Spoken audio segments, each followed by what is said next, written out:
हाँ शिवोहम। हाँ शिवोहम। आवाज आ रही है? चलो बहुत अच्छी बात है।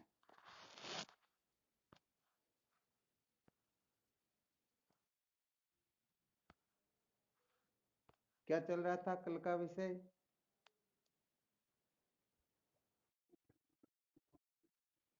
4 प्रकार की कृपाओं का, बहुत अच्छी बात।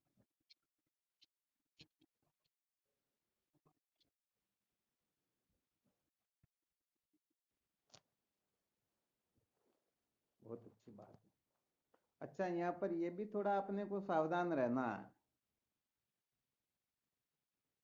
क्या सावधान रहना है? जैसे कल ये निर्णय किया गया, जब तक श्रोत्रिय ब्रह्मनिष्ठ गुरुदेव अपने को ठीक ठीक प्रकार से प्राप्त नहीं हो जाते अथवा हम उनका सान्निध्य प्राप्त नहीं कर लेते हैं, तब तक स्वयं की कृपा, ईश्वर की कृपा, वेद कृपा की भी आवश्यकता होती है।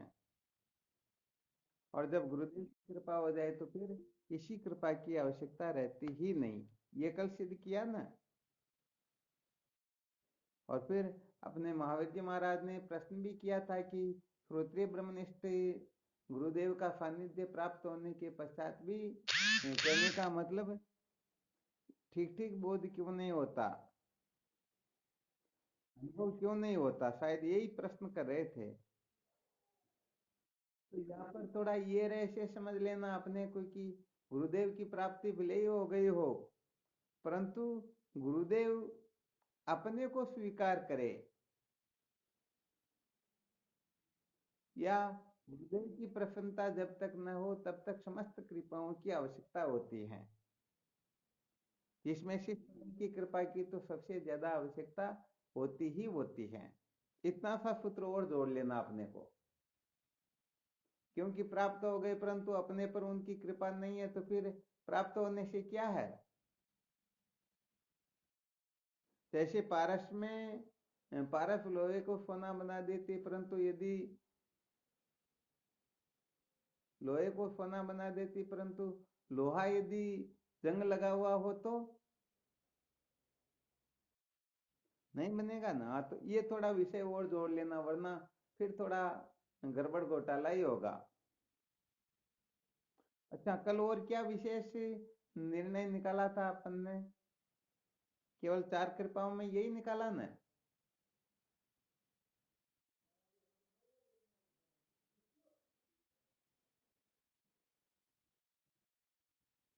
क्या हुआ?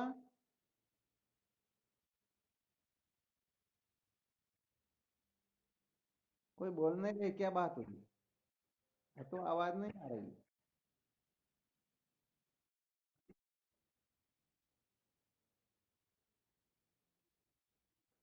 नहीं बोलोगे तब तो भाई मैं भी देखूंगा। चलो, ये आराम कर रहे होंगे अपने, अपन भी आराम करें।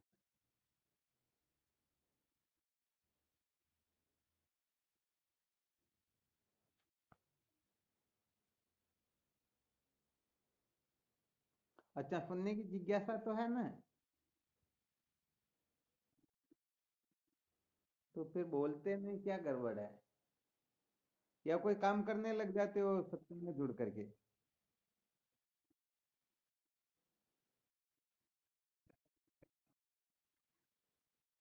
तो कम से कम बोलने में क्या कंजूसी? फिर क्या? क्या हुआ? हाँ,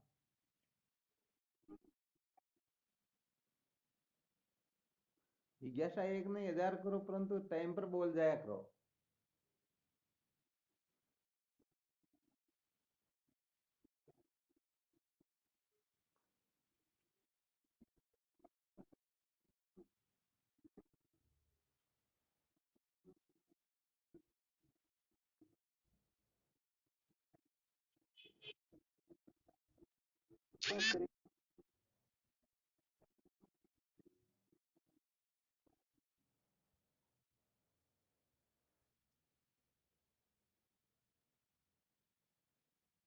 अच्छा, कोई भी इसका उत्तर बताओ, क्या करें? कैसे पता चलेगा? कोई भी साधक इसके बारे में अपने विचार प्रकट कर सकते हैं।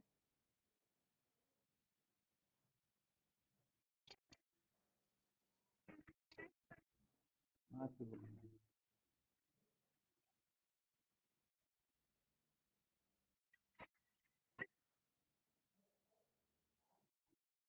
हाँ जी।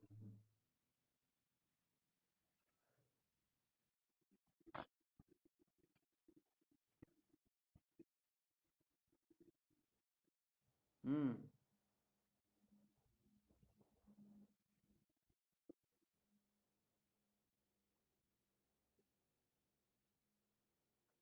अच्छा, यहाँ पर थोड़ा प्रसंग और अपने को समझ लेना है।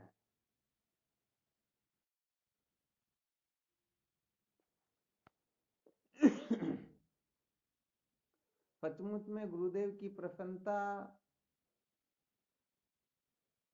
केवल और केवल मात्र विद्या के बंधन से जो मुक्ति प्राप्त करना चाहते हैं ना, ही होती है सचमुच में तो।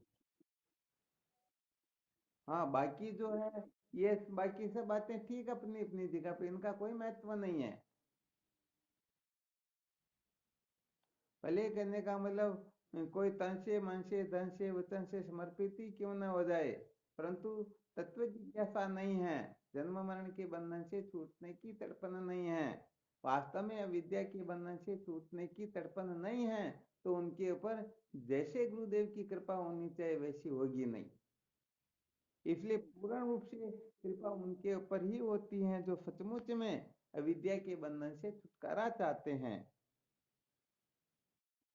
तो यदि कोई साधक चाहता है कि सचमुच में मेरे ऊपर गुरुदेव की पूर्ण रूप से कृपा हो, तो वह कहने का मतलब देह इंद्रियां प्राण मन बुद्धि इनको महत्व न दे करके ये सारे के सारे जिस अधिष्ठान आत्मा को न जानने से ही प्रतीत होते हैं, और जिस अधिष्ठान आत्म तत्व को ठीक ठीक जानने से इनका अत्यंता भाव निश्चय हो जाता है, उस आत्म तत्व की जिज्ञासा जिसके हृदय में जागृत होती है, उनके ऊपर ही सचमुच में श्रोत्रिय ब्रह्मनिष्ठ गुरुदेव कृपा करते हैं।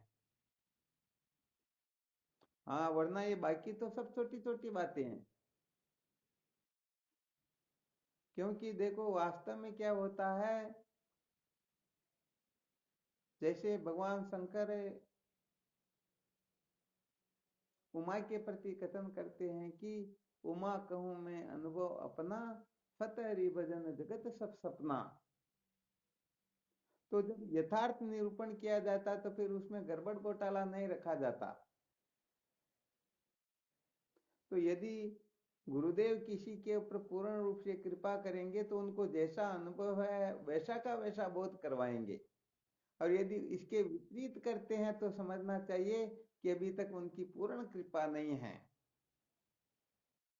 इसलिए वास्तविक बात तो यह है कि आत्म तत्व के सिवाय यदि अन्य प्रकार का उपदेश करते हैं तो अभी तक पूर्ण कृपा है नहीं, और अन्य प्रकार से करते तो समझना चाहिए कि अभी तक साधकों के हृदय में कुछ न कुछ कचरा कहीं न कहीं पर बैठा हुआ है।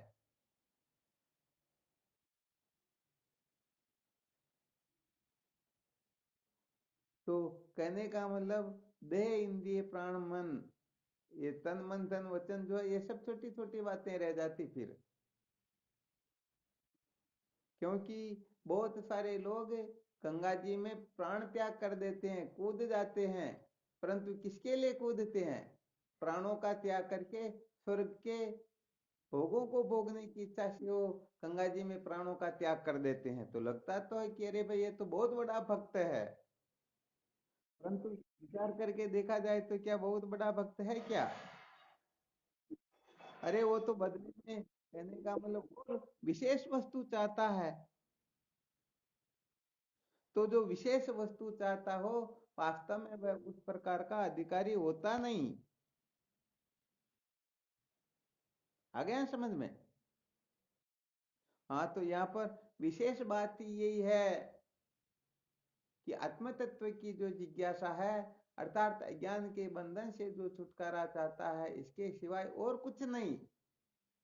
ऐसा नहीं कि गुरुदेव मेरे ऊपर कृपा कर दे तो माता पिता भाई बंधु कुटुंब परिवार इनमें कोई बीमार न हो, खूब धन आता रहे, खूब मान बढ़ाई होती रहे, ऐसा वैसा होता रहे, ये सचमुच में गुरुदेव की वास्तविक कृपा नहीं होती है। और यदि ऐसा होने लग जाए तो सच्ची बात है, फिर संसार में कोई छोड़ेंगे भी नहीं। ये अपने जैसे 10-20 साधकों की जो क्लास लगती है ना, यहाँ पर फिर लाखों करोड़ों हो जाएंगे। हाँ बिल्कुल सत्य बात। एक बार क्या हुआ, कहीं पर गए तो वहां पर क्या हुआ, उनको पता लगा कि महाराज जी गीता जी की 15वें अध्याय का पाठ करके भोजन करते हैं। तो लेकर के गए, उनकी जो मनोकामना थी, घर में जो दुख तकलीफ थे, संकट थे, कष्ट थे, विपरीत परिस्थितियां थी, वो एक बार भोजन करवाया, निवृत्त होने लगी। तो वो जब भी जाते तो दौड़ करके आ जाते, नहीं आप तो पहले हमको कुछ सुनाओ, न सुनाओ कुछ नहीं चाहिए, आप तो हमारे घर एक बार भोजन कर लो। भोजन करने से ही हमारा इतना कष्ट दुख संकट मिट रहा। तो फिर वो दूसरा देखते रहेंगे। तो बताओ, वास्तव में ठीक बात है, ये उनकी श्रद्धा हो सकती है, परंतु जन्म सफल हो सकता है क्या? सचमुच में गुरुदेव की पूर्ण रूप से कृपा हो सकती क्या? तो वास्तव में गुरुदेव की कृपा तो संत महापुरुषों की कृपा, जीव मात्र के ऊपर ईश्वर की कृपा पूर्ण रूप से है। परंतु हमारे पास में पात्र कितना है, हमारे में कितनी योग्यता है कि हम उस कृपा को कितनी ग्रहण कर पाते हैं, बस इतनी सी बात है। तो ऐसे कहने का मतलब लोगों को पता लग जाए तो सच्ची बात है कि भीड़ होने लग जाए, अरे भाई ये तो कोई सिद्ध पुरुष है, इनके तो ऐसा वैसा करने से हमारे घर में ऐसा वैसा होने लग जाता। फिर भीड़ होने लगती या नहीं होने लगती? वो संत भी देखते हैं, साधक भी देखते हैं, हमारा भी भला हो रहा, हमारा भी हो रहा, तो दोनों तरफ से किसी का भला नहीं हो रहा। क्योंकि वास्तव में मानव जीवन जिस उद्देश्य के लिए मिला हुआ है, वह उद्देश्य तो पूरा होने वाला है नहीं। इसलिए ये बात ठीक है, अच्छी बात है, इस प्रकार की श्रद्धा होना भी बुरी बात नहीं है। परंतु सचमुच में जो फायदा चाहिए वह फायदा मिलने वाला है नहीं।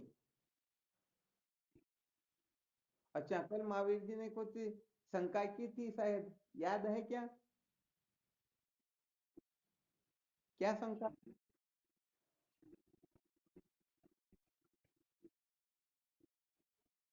ठीक है।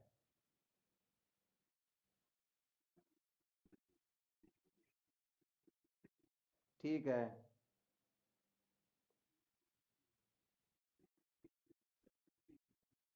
कल कुछ बताओ। अच्छा, अब इसमें रहस्य थोड़ा ये समझना है कि श्रोत्रिय ब्रह्मनिष्ठ गुरुदेव तो हमको मिल गए, परंतु सचमुच में हम उनको श्रोत्रिय ब्रह्मनिष्ठ समझते हैं या नहीं? कल शायद अंत में ये सूत्र बताया था, है ना? अच्छा, विचार करके देखो, कोई नमक की दुकान पर जाकर के मिश्री की याचना करेगा क्या? नहीं करेगा ना। अभी जैसे आपकी दुकान पर कोई आए और कहे भाई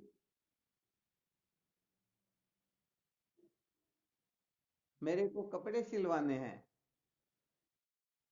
तो आप यही तो कहोगे भाई मैं तो तुम्हारी कटिंग कर सकता हूँ अच्छी तरह से, यदि तुम्हारे को कपड़े सिलवाने हैं तो गोविंद जी की दुकान पर जाओ। यही होगा ना। तो कोई गोविंद जी की दुकान पर जाकर के बाल काटने की कहे और आपकी दुकान पर आकर कपड़े सिलाने सिलवाने की कहे, तो समझो वह आपको ठीक तरह से जानता ही नहीं है। तो ऐसे ही गुरुदेव की कृपा पूर्ण रूप से कब होती है? जब हम, भले ही हमको गुरुदेव प्राप्त हो गए हो, परंतु जब तक हम सचमुच में उनको श्रोत्रिय ब्रह्मनिष्ठ नहीं समझेंगे, साक्षात ब्रह्म अनुभव नहीं करेंगे, तब तक उनकी कृपा पूर्ण रूप से होने वाली है नहीं। क्योंकि हम तो उनके सानिध्य में जाते हैं तो कर्म धन भोग, धन पुत्र स्त्री, धन मान संतान, यही तो मांग करते हैं।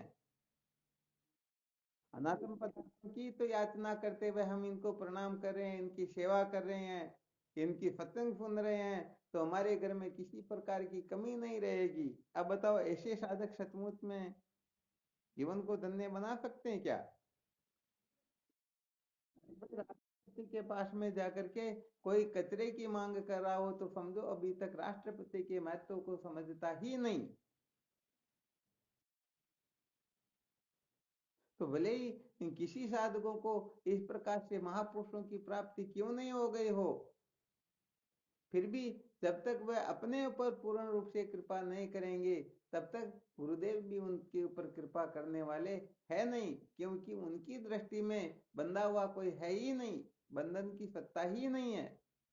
अरे बंधन को तो हमने स्वीकार किया है, तो हम बंधन से छूटने के लिए छटपटाएंगे, तब जाकर के संत महापुरुष कृपा करेंगे, वरना देखेंगे भाई इनका तो इसी से काम चल जाता है, फिर हम क्यों फालतू परेशान हो।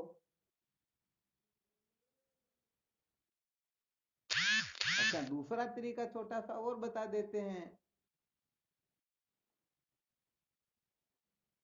समझो हमने सचमुच में संत महापुरुषों को, गुरुदेव को श्रोत्रिय ब्रह्मनिष्ठ समझ लिया हो, तो हमारी निष्ठा कैसी हो जाएगी, थोड़ा इसका दिग्दर्शन करवा देते। वैसे आपको बहुत बार करवा रखा, परंतु संकेत करते ही आप समझ जाओगे कि अपनी समझ किस जगह पर है, और अपनी समझ जिस जगह पर होगी बस उतने ही अंशों में हम कृपा प्राप्त कर सकेंगे।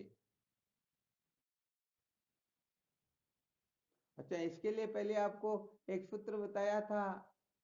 समझो अपने द्वार पर कभी पटवारी साहब आ जाए, कौन आ जाए, पटवारी साहब आ जाए, तो वैसे तो हम संसार में, संसार के लोग पता नहीं बहुत ऊंची नीची बातें, अंट संट बातें करते रहते हैं, परंतु पटवारी भले चांडाल क्यों ना हो और वह घर वाला ब्राह्मण क्यों ना हो, परंतु फिर भी उसे खाट पर बिठा करके उसके नीचे बैठेगा, हाथ जोड़ के कहेगा पटवारी साहब मेरा ध्यान रखना, कहीं जमीन इधर उधर मत करना, वरना हम तो मुंह दिखाने लायक नहीं रहेंगे। ऐसा संसार में प्राय होता या नहीं होता है ना। अब विचार करके देखो, जो केवल मात्र थोड़ी बहुत जमीन कहीं से सुन ले कि पटवारी साहब शायद अपनी जमीन को इधर उधर कर सकते, अपनी जमीन में कुछ गड़बड़ है, तो हम पटवारी साहब के सामने इस प्रकार से पेश आते हैं। अब पटवारी साहब की जगह पर यदि गिरदावल आ जाए, इंस्पेक्टर आ जाए, नायब तहसीलदार आ जाए, तहसीलदार आ जाए, फिर कलेक्टर आ जाए, मुख्यमंत्री आ जाए, प्रधानमंत्री, राष्ट्रपति आ जाए, तो बताओ स्थिति उत्तरोत्तर कैसी होगी, बढ़ती जाएगी ना। अब विचार करके देखो हम किस जगह पर हैं, क्योंकि श्रोत्रिय ब्रह्मनिष्ठ महापुरुष मिल गए परंतु कृपा नहीं हो रही। इसका कारण इतना ही है कि अभी तक हम उनको पटवारी जितना भी नहीं समझ रहे हैं।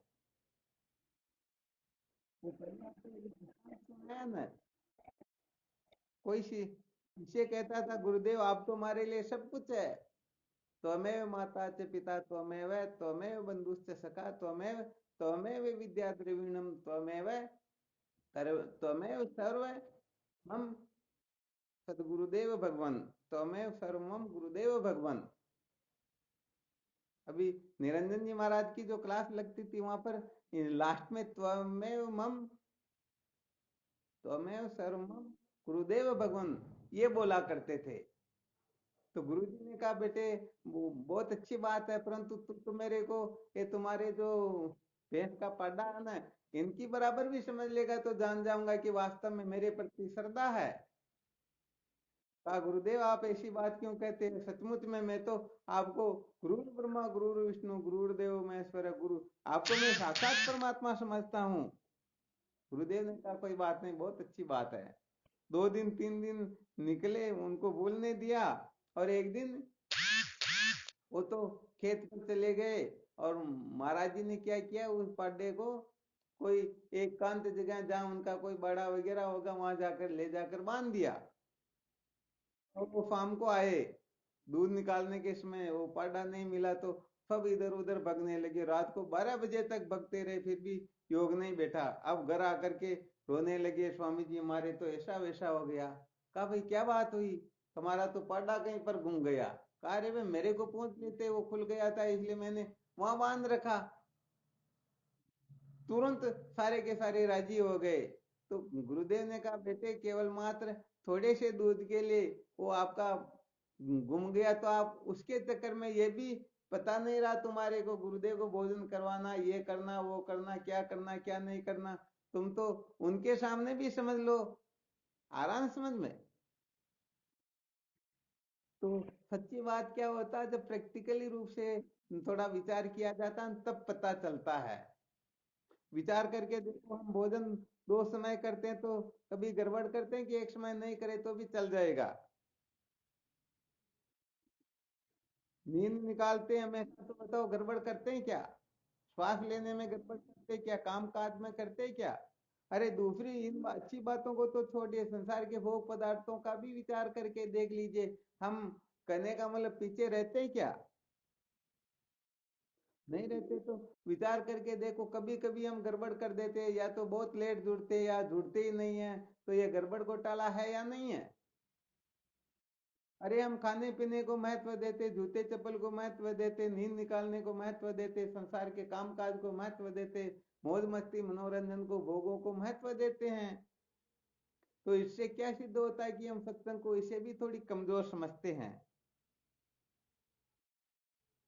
तो भाई बात ये है कि सचमुच में गुरुदेव की प्राप्ति भले ही क्यों ना हो जाए, परंतु हम सचमुच में गुरुदेव को उस प्रकार का साक्षात ब्रह्म के रूप में नहीं समझ रहे हैं। हम तो कहने का मतलब हमारी इंद्रियां क्या कहती है, हमारा मन क्या कहता है, हमारी बुद्धि क्या कहती है। देखो, सचमुच में थोड़ा विचार करना कि जैसे भोजन करते समय अपने दांतों से जीभ कट जाए तो बताओ, 2-5 किलो का पत्थर लेकर के दांतों को तोड़ते हैं क्या?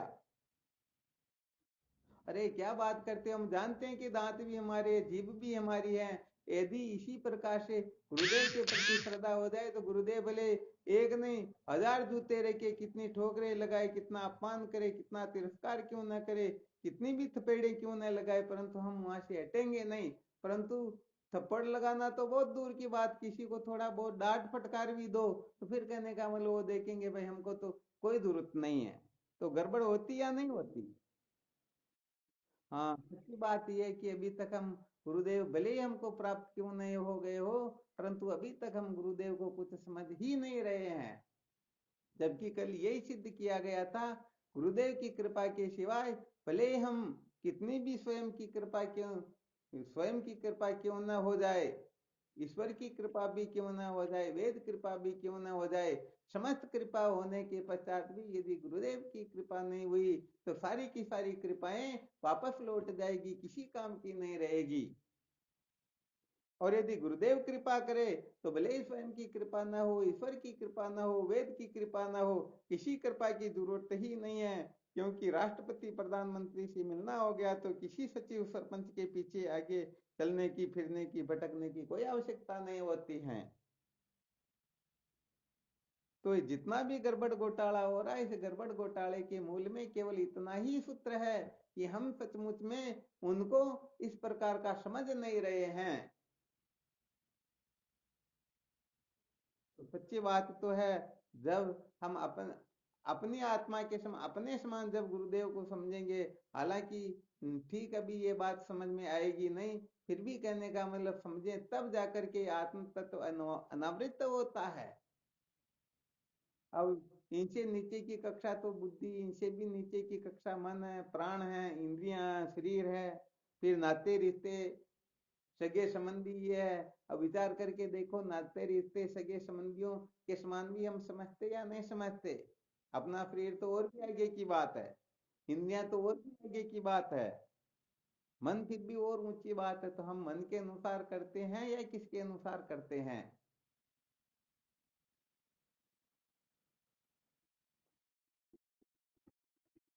तो सच्ची बात तो ये है कि भले ही खूब सुनते रहो, सुनाते रहो, ये सारा का सारा मनोरंजन होता है, वास्तव में आत्म तत्व का यथार्थ बोध नहीं होता है।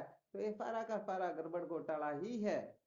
जैसे जब तक हम स्वप्न से नहीं जगते हैं तब तक अनंत अनंत बातें चित्ते सुनते सुनाते रहो, ठीक है मनोरंजन हो जाएगा, परंतु अविद्या के बंधन से छुटकारा मिलने वाला है नहीं।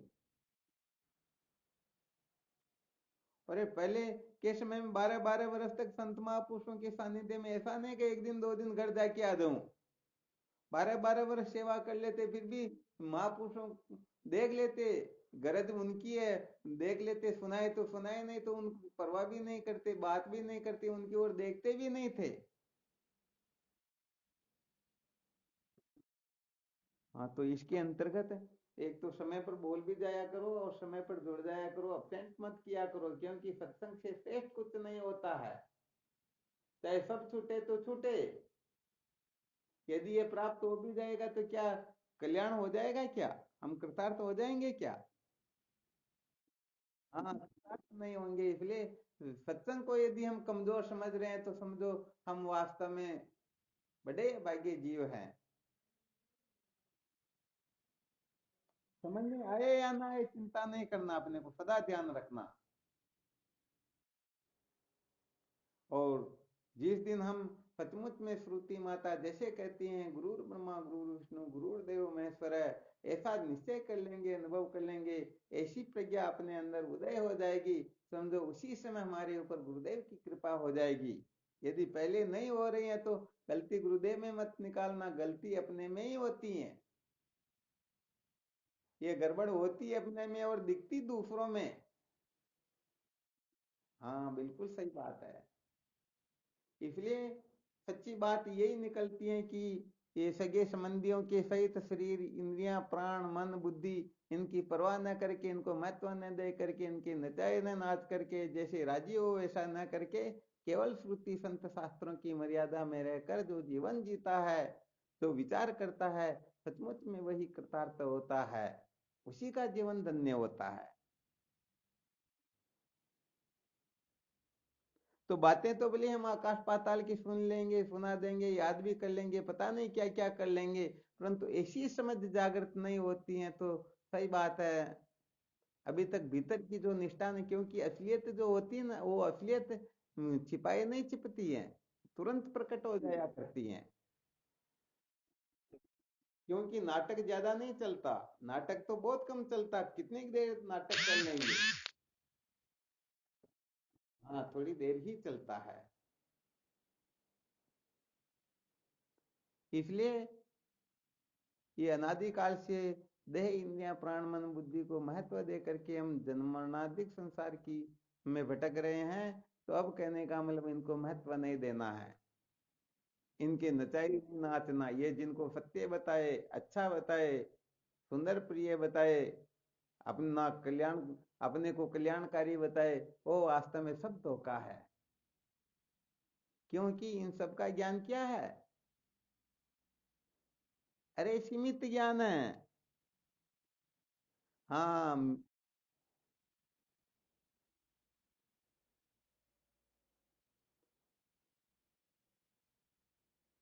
कहने का मतलब मीन जो होती है ना, मछली, वे कहाँ पर सुखी हो सकती हैं? अरे जल में तो होती है, परंतु थोड़े जल में या अनंत जल में? हाँ, क्या बात है, अनंत जल के अंतर्गत मीन सुखी जहाँ नीर अगाधा, अर्थात अनंत जल हो वहां पर वह सचमुच में सुखी हो सकती हैं। तो अपना ज्ञान, इंद्रियों का ज्ञान, मन बुद्धि का जितना भी ज्ञान कल्पना जानकारियां हैं, ये कहने का मतलब ये पूर्ण नहीं है। इसलिए इनको ज्यादा महत्व न दे करके श्रुति माता का क्या कथन है, श्रोत्रिय ब्रह्मनिष्ठ महात्माओं का वास्तव में क्या कथन है, क्योंकि उनका अनुभव ही वास्तव में अनुभव है। बाकी लोगों का जो अनुभव होता है, एक तो ज्ञानियों का अनुभव होता है, एक अज्ञानियों का अनुभव होता है। तो जो अज्ञानियों का अनुभव होता है वह प्रमाण नहीं होता है, ज्ञानियों का अनुभव ही प्रमाण हुआ करता। तो अपने को अपनी अकल होशियारी कुछ भी नहीं लगानी है, और केवल मात्र विद्या के बंधन से छुटकारा, ऐसा निश्चय करके वेदांत के तत्वमसि आदि महावाक्य का खूब चिंतन मनन करना है। कब तक? जब तक ब्रह्माकार वर्ती उदय न हो जाए तब तक। बस इसी के लिए चित्त शुद्धि आदि के बारे में ये विचार विनिमय हो रहा है। तो देखना, और भले आप चाहो तो मैसेज कर सकते हो कि भी हम कितना समझते हैं।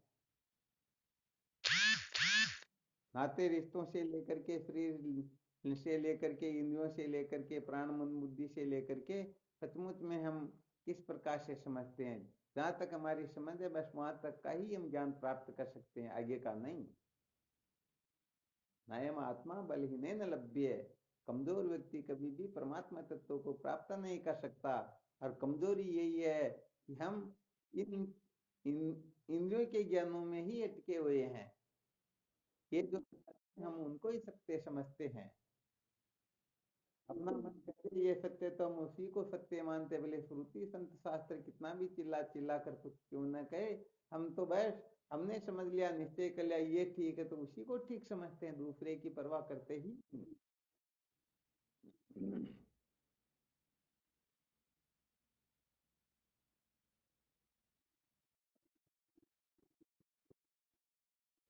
क्या हुआ?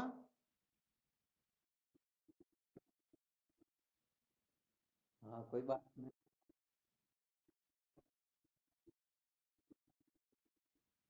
हाँ ये तो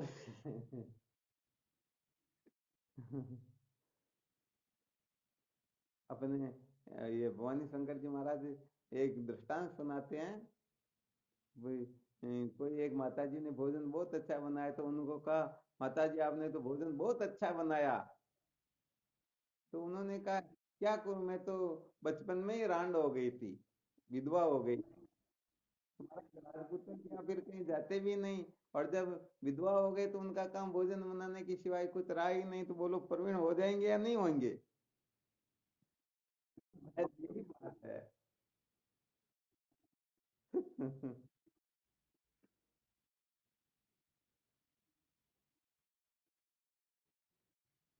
हाँ तो कभी कभी ये सूत्र बड़े विलक्षण निकलते, जैसे कल विशेष सूत्र निकला था, स्वयं की कृपा प्रदान है, परंतु तब तक जब तक गुरुदेव की प्रसन्नता प्राप्त न हो तब तक।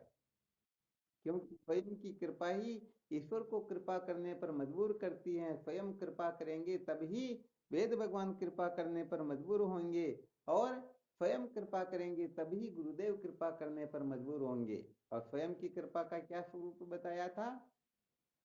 बस मुझे वो कि मैं कुरियाम एन न अमृता श्याम, मैं उसे लेकर क्या करूंगी जिससे अमृत तत्व की प्राप्ति नहीं होती है। तो मैत्रेय का जो ये वचन है ध्यान में रखना चाहिए, विचार करते ही रहना चाहिए कि जिससे जन्म मरण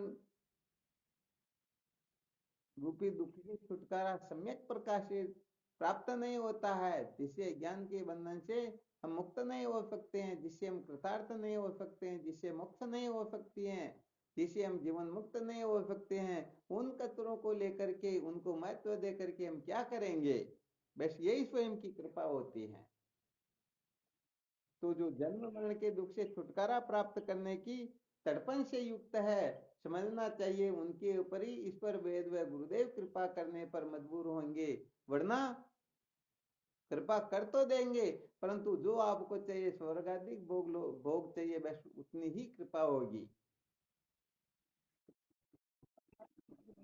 लक्षण था कि स्वयं की कृपा सबके मूल में है, स्वयं की कृपा के बिना कोई कृपा प्राप्त होती नहीं। परंतु स्वयं की कृपा से ही जीव कभी भी अविद्या के बंधन से मुक्त नहीं हो सकता, इसे स्वर्ण अक्षरों में लिख लेना चाहिए।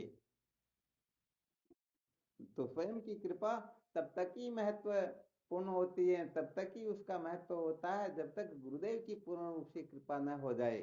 तो गुरुदेव की पूर्ण रूप से कृपा प्राप्त करने के लिए ही हमें वेद भगवान की कृपा प्राप्त करनी होती है। उसके लिए ही हमें ईश्वर की कृपा प्राप्त करनी होती है, क्योंकि ईश्वर कृपा और वेद कृपा के बिना गुरुदेव की कृपा होती नहीं।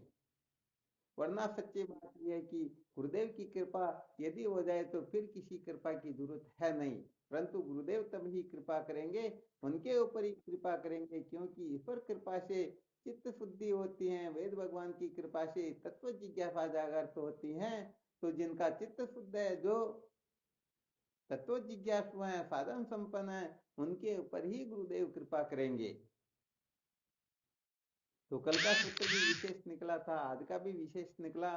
जो विशेष सूत्र निकलता है, इस सूत्रों को डायरी में अलग से नोट कर लिया करो और फिर अपने बारे में मंथन करके निष्कर्ष निकाला करो, लिख दिया करो कि भाई मैं अभी कितना लायक हूं।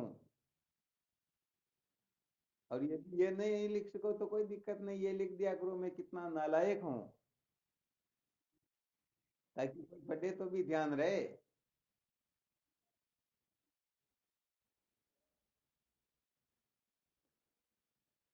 तो मानव देह केवल और केवल मात्र अविद्या के बंधन से मुक्त होने के लिए ही मिला हुआ है, और हम पता नहीं क्या क्या कर रहे हैं यहाँ पर, कहाँ कहाँ उलझे हुए हैं। कौन क्या बढ़ाना चाहता, कौन किसी के चक्कर में पड़ा हुआ। वह सनातन पदार्थों को महत्व दे करके हम सचमुच में अपने जीवन को व्यर्थ बर्बाद कर रहे हैं। फिर कहने का मतलब ऐसा मौका कभी भी मिलने वाला है नहीं। इसलिए अपने को कि मन बुद्धि के भरोसे नहीं रहना, इंद्रिया जैसे कहे वैसे अपने को नहीं नाचना है।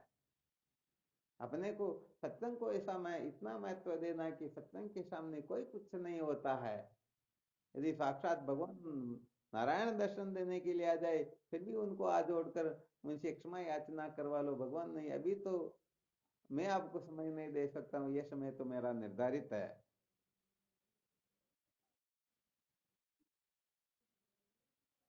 गोविंद जी जुड़ गए ना आज तो।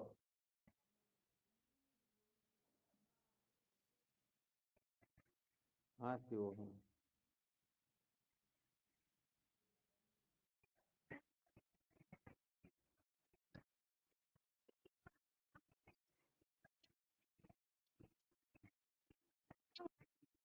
हम्म।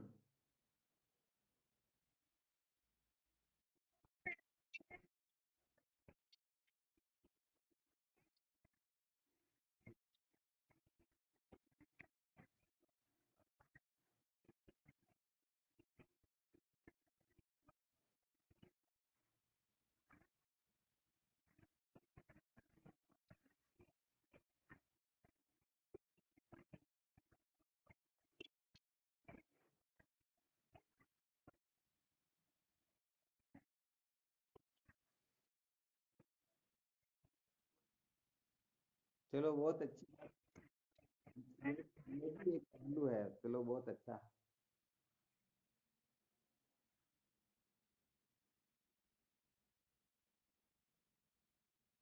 चलो आज जो विषय चला इसके बारे में कोई अपना अनुभव प्रकट करना चाहे, या कोई शंका करना चाहे, कोई विचार प्रकट करना चाहे तो कर सकते हैं।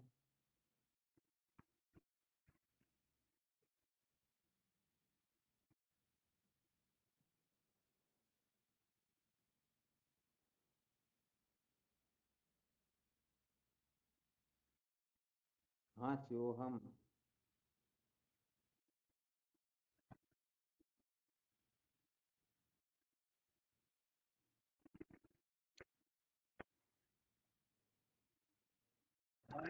क्या बोले।